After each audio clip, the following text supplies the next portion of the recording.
Well, Europe has been quick to react to the lockdown in London, with a number of countries banning inbound flights from the UK to try to halt the spread of the new strain of the virus.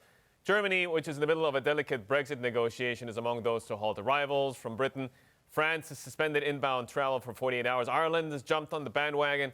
Let's get back out to Maria Tadeo. We have tried and patch up the line. That's the beauty of live television. She joins us from Brussels.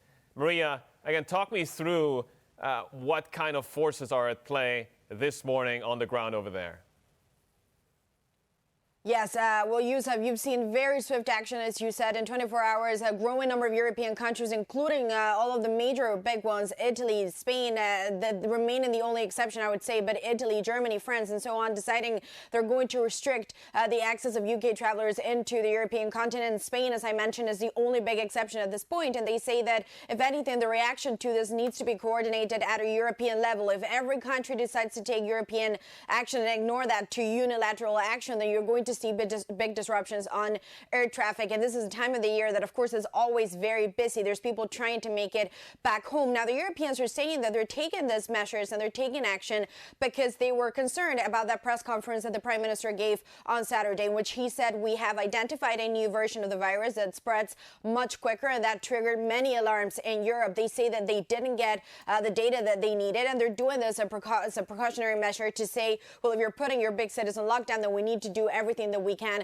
to protect our citizens. And I would also note that this is not just about air traffic. It's not just about planes, but you're also looking at the Eurotunnel that connects London to countries like France, Belgium, and the Netherlands too. But also, when you look at lorries that were supposed to enter continental Europe, the French have decided to block that for 48 hours, and that could see real tensions at the border in the UK if that continues.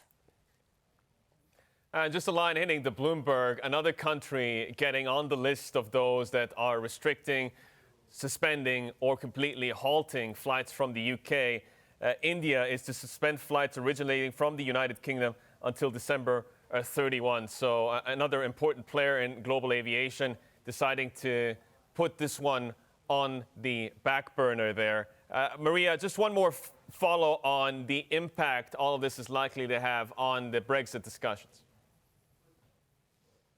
Well, Yusuf, the reality is that we have 2 weeks until the UK possibly could crash out of the European Union without a trade deal in the WTO terms. We have already seen heightened uncertainty because of the paperwork that could involve, because of all the legal uncertainty that a lot of businesses are having to operate with in both sides of the channel, the UK and the European single market too. And of course, there's the politics that are coming into play here. The Prime Minister is becoming under scrutiny, is becoming under pressure for U-turning on that Christmas lockdown in London, but also when you look at the European reaction, and I look at all the European newspapers and the media today, Brexit doesn't get any coverage. But the image that is coming out of the UK is a country that, frankly, at this point is in big trouble, is in big chaos, whether that strengthens the European negotiating position or not, whether they decide to look at this as two separate items. What is clear is that there is pressure building on the Prime Minister whichever way he wants to go, whether that means a deal or actually walk out with that one. The economic pain of that could be much more severe.